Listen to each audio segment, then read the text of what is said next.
Hi, I'm Harper. Life seemed perfect until someone decided to light a match near the gasoline that was my world. 3 months ago, I was busy preparing for my kids' birthday party. Yes, my kids, because that's exactly what Tommy and Sarah are to me, no matter what my dear sister-in-law Sharon thinks. Mom, can we have chocolate and vanilla cake? Sarah tugged at my apron as I hung streamers across the living room. Her big brown eyes could melt even the hardest heart.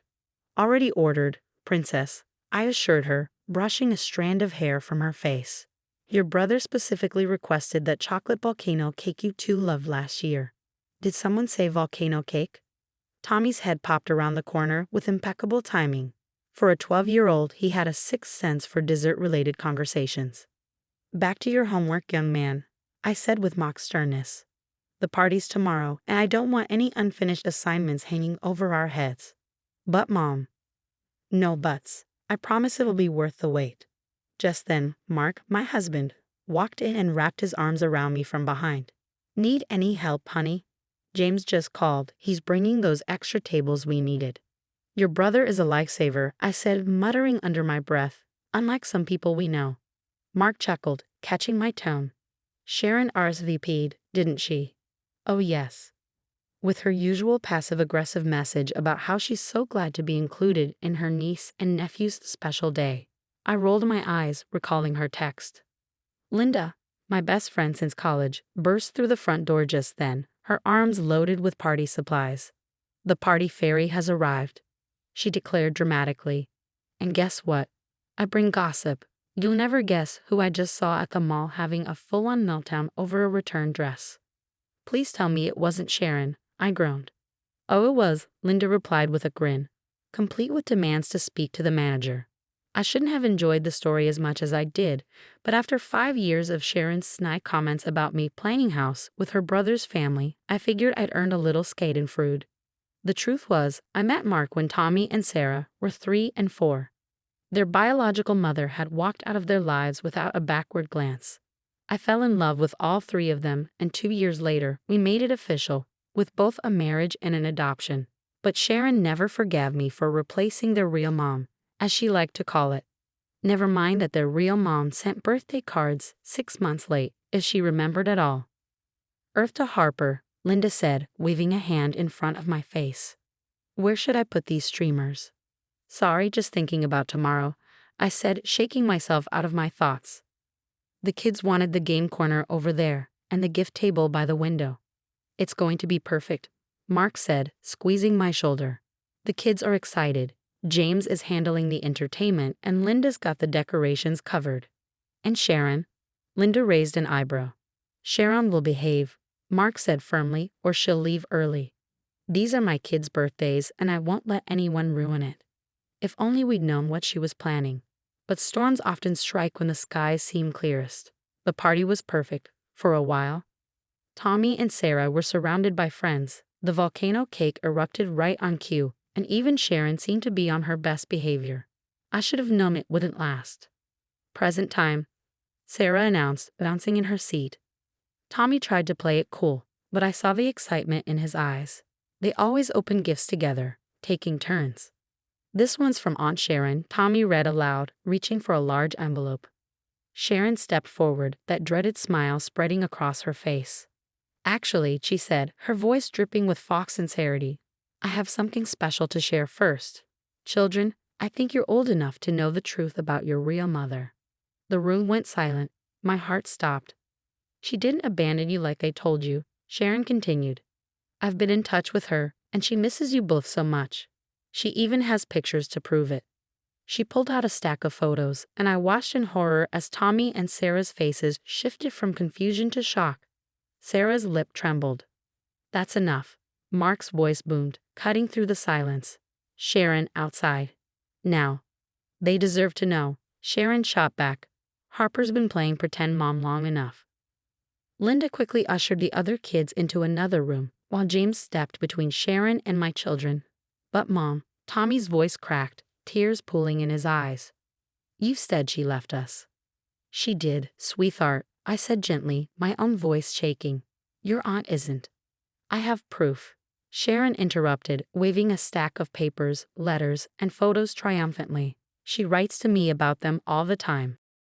Mark's hand shot out, gripping Sharon's arm as he practically dragged her toward the door. How dare you, at their birthday party? Get out! They're not your children.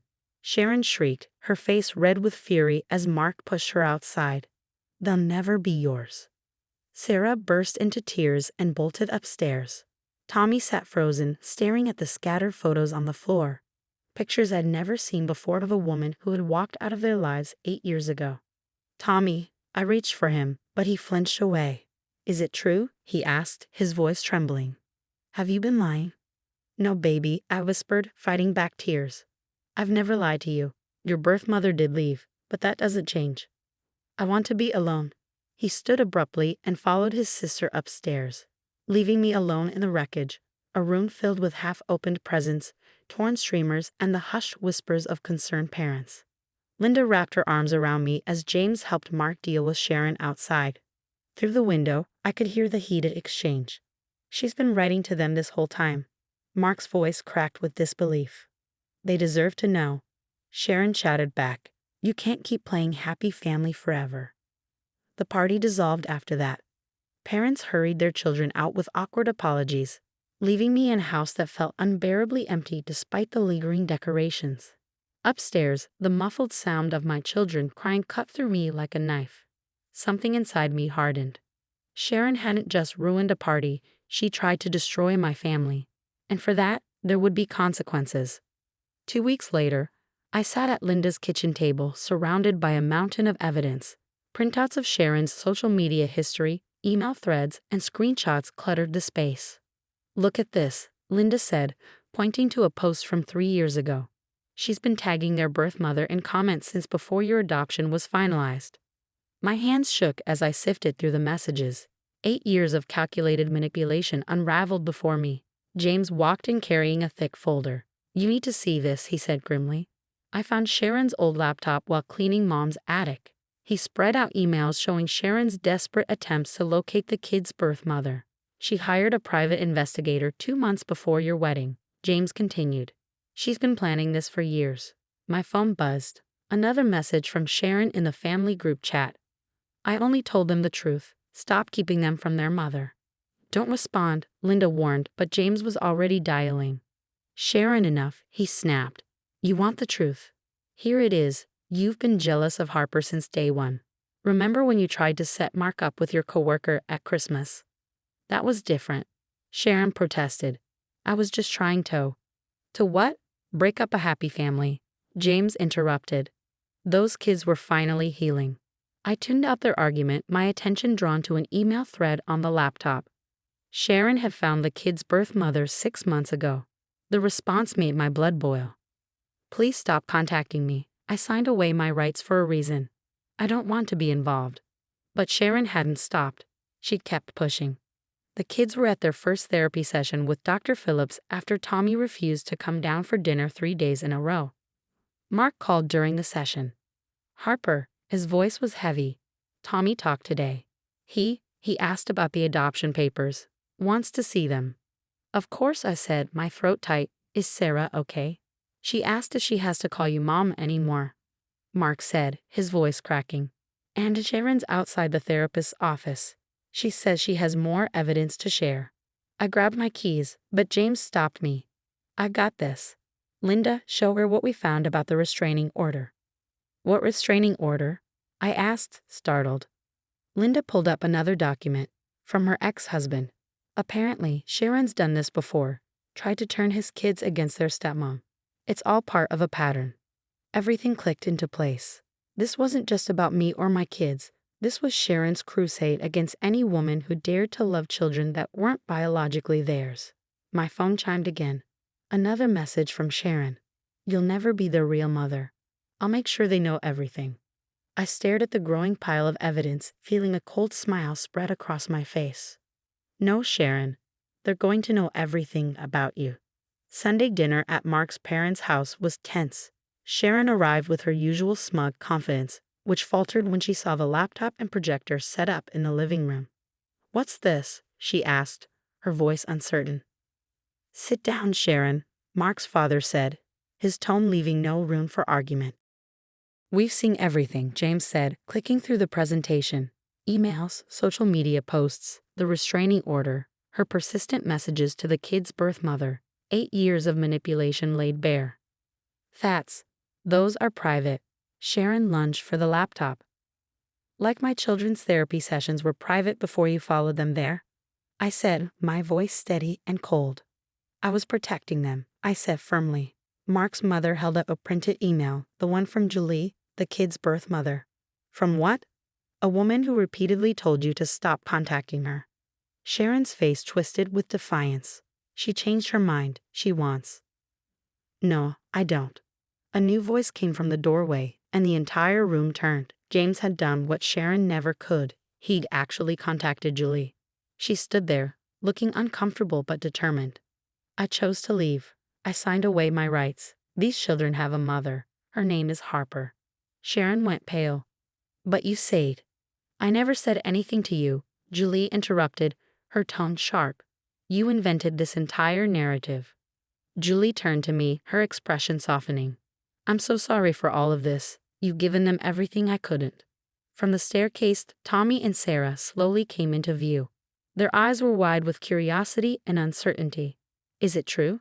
Tommy asked Julie, his voice small. You really didn't want to come back. No, I didn't, Julie said gently. But you have a mom who loves you more than anything. Don't let anyone tell you differently.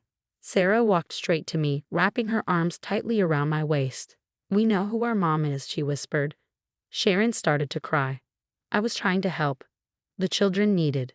The only thing these children needed was for you to leave them alone, Mark's father said, his voice stern.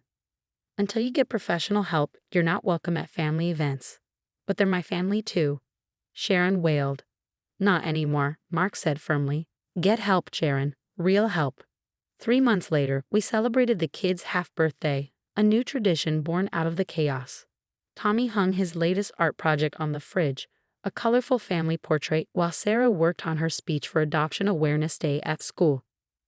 Proud to tell her story, Mark said, watching her from the kitchen. Sharon's social circle had crumbled after the truth came out. Her church group, the school board she tried to influence, even her workplace, none of them wanted anything to do with someone who had traumatized children for her own agenda. Mom, Sarah called. Can you help me practice my speech?